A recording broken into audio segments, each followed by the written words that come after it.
Imagine being dressed in 12 layers of silk so tight you can barely breathe. Your hair pinned with ornaments that cost more than a year's wages.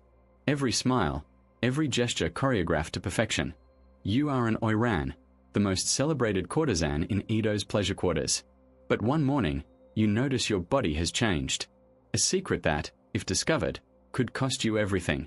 What happens when the women who were trained to be fantasy itself are forced to face a reality they were never supposed to have?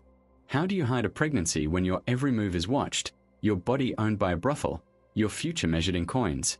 Tonight on Little Historical, we step behind the silk screens to uncover the desperate, dangerous, and often heartbreaking ways Japanese courtesans dealt with unwanted pregnancies. If stories like this speak to you, take a moment to like and subscribe. Now let's walk into the shadows together. To understand why pregnancy was the most feared secret in the pleasure quarters, you must first understand the cage in which these women lived. The Yoshiwara district was a world built on illusion. Lantern light flickering against paper screens, the scent of incense masking the smell of desperation, and women who moved like poetry given flesh. But beneath the silk and the painted smiles, there was no freedom. A courtesan did not own her body. It was owned by the brothel, her every breath measured in debt. She was trained from childhood to entertain, to seduce, to become the fantasy that wealthy merchants and samurai paid to lose themselves in. Yet fantasy has no room for reality. And pregnancy was the most dangerous reality of all. Imagine waking each day knowing that one small sign, a wave of nausea, a late cycle, a subtle swelling beneath your obi, could unravel everything. There were no whispered congratulations, no quiet understanding. Only the cold calculus of the brothel owner, who saw in a growing belly not a life, but a liability.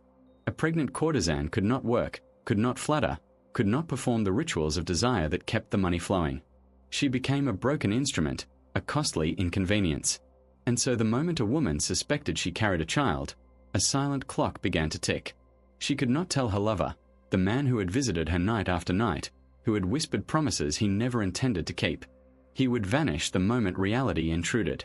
She could not confide in her sisters, for loyalty was fragile in a place where secrets were currency. She was utterly alone with a truth that could destroy her. This was the forbidden reality, that the same body celebrated as art was now a crime scene in waiting. To be discovered was to face demotion to the lowest ranks, to serve the roughest clients, to be locked away until the problem resolved itself. Some women were simply cast out onto the streets, their contracts torn, their futures erased. Others vanished entirely, their fates known only to the dark waters that bordered the district. So they learned to read their bodies like enemies, to smile through cramps, to tighten their sashes until they could barely breathe. Every performance became a double act, one face for the client, and beneath it, a mask of terror. For in the pleasure quarters, the greatest sin was not love, nor betrayal, but simply becoming a mother. And that sin demanded a price measured in blood, secrecy, and silence. Which is why so many turned to darker solutions, remedies whispered from trembling lips, teas brewed in stolen hours, and the hands of women who worked not by lantern light, but in the shadows where no one would see. So they turned to the only allies they had, plants that promised what no doctor would dare speak aloud. In the stolen hours between sunset and the first lantern lighting, women whispered recipes passed down not from healers but from survivors, recipes measured not in cups but in desperation. The leaves of mugwort, called yomagi, were steeped until the water turned the color of bitter earth.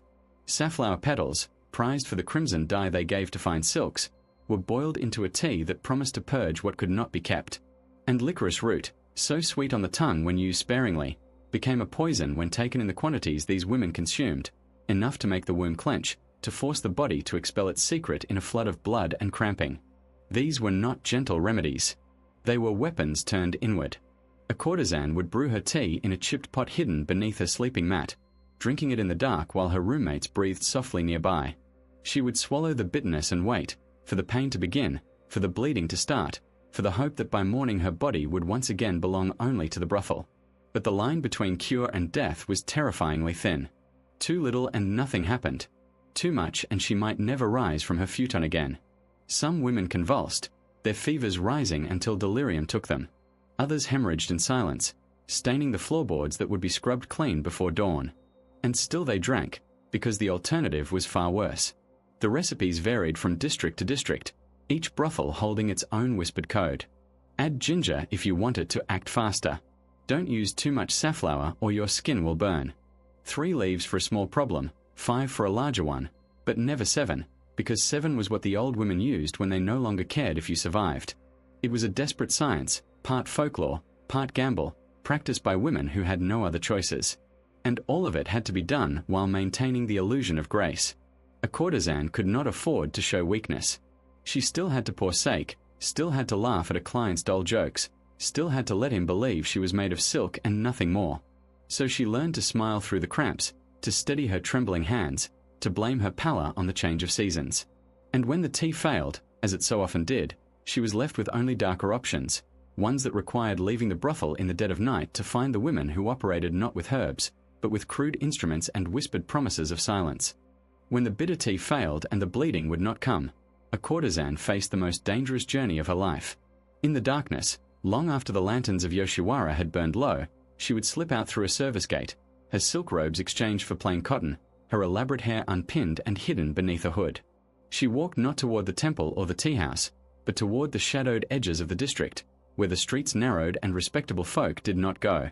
There, she sought a woman known only by whispered name, a beso, a retired midwife who had once been a courtesan herself, now trading in the only skill her ruined body still possessed. These women operated in secret rooms behind shuttered windows, their doors marked by nothing but a folded cloth or a candle left burning too late. You did not find them. You heard about them from a trembling friend, a note tucked into a sleeve, a name exchanged in the space between breaths. The cost was always high. Some took coins, others silk sashes or hairpins that had once been gifts from wealthy patrons. One old woman was said to accept nothing but the gold lacquer combs that courtesans wore on their most important nights, collecting them like trophies from the desperate. Inside, there was no comfort, no kindness, only the cold efficiency of someone who had learned long ago that mercy was a luxury no one in this world could afford. The tools were crude, metal implements heated over candle flames, cloths torn into strips, jars of murky liquid that smelled of vinegar and something older. There was no anesthesia, no apology, no promise that the woman who entered would leave the same as she came. Some died on the stained floor, their bodies carried out before dawn, their absence explained as fever or flight. Others survived but never bore children again, their wombs scarred beyond repair, a fate that, in the twisted logic of the pleasure quarters, was sometimes considered a blessing. The risk extended beyond the procedure itself. If a courtesan was caught seeking out such services, if the brothel discovered what she had done, the punishment was swift and brutal. Demotion to the lowest rank, forced labor, or being sold to a lesser house where the clients were rougher and the walls thinner. And yet they came anyway, night after night, because the alternative was a secret that grew heavier with each passing week. They placed their lives in the hands of women who were ghosts themselves, women who asked no questions and told no lies, whose only currency was silence bought with blood. For those who survived, there was no relief, only the slow return to the brothel floor, the painted smile fixed back in place, and the knowledge that the next time, if there was a next time, there might be no one left to call. For those who survived, there was no relief, only the slow return to the brothel floor, the painted smile fixed back in place, and the knowledge that the next time, if there was a next time, there might be no one left to call. But for some women, the tea and the midwife both failed, and the secret grew too large to hide beneath silk and binding. Then came the moment that no whispered recipe could prevent, the birth itself, forced into the shadows like a crime. It happened in storage rooms behind stack crates, in the narrow space between a sleeping mat and a paper wall, sometimes outdoors beneath the bare branches of a winter tree where no one would hear. A trusted friend might be summoned, a servant who owed a favor, someone who knew how to boil water without asking questions. But more often than not, the courtesan labored alone, biting into a folded cloth to keep her screams from drifting through the thin walls.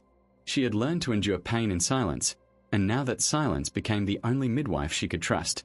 When the child drew its first breath, there was no cry of joy, no celebration, only the frantic work of cutting the cord with whatever was at hand and wrapping the tiny body in a scrap of fabric. Some women held their babies for a few desperate moments, pressing their lips to a forehead they would never kiss again. Others could not bear to look, ordering the child taken away before dawn.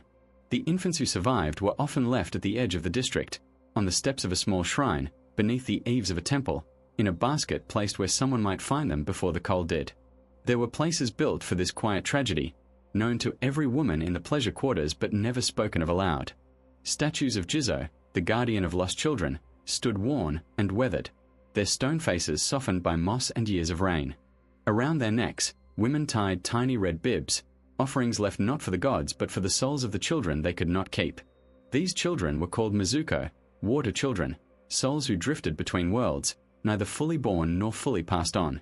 And the women who left them never forgot.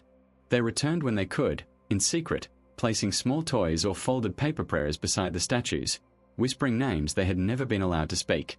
It was the only motherhood the pleasure quarters permitted, a grief expressed in silence, a love that could only be offered in the dark. Some came back for years, their fingers tracing the same stone features, their prayers unchanged. Others never returned at all, too haunted by what they had done. But all of them carried the weight of those tiny lives beneath their silk, long after their bodies had healed and their contracts had expired.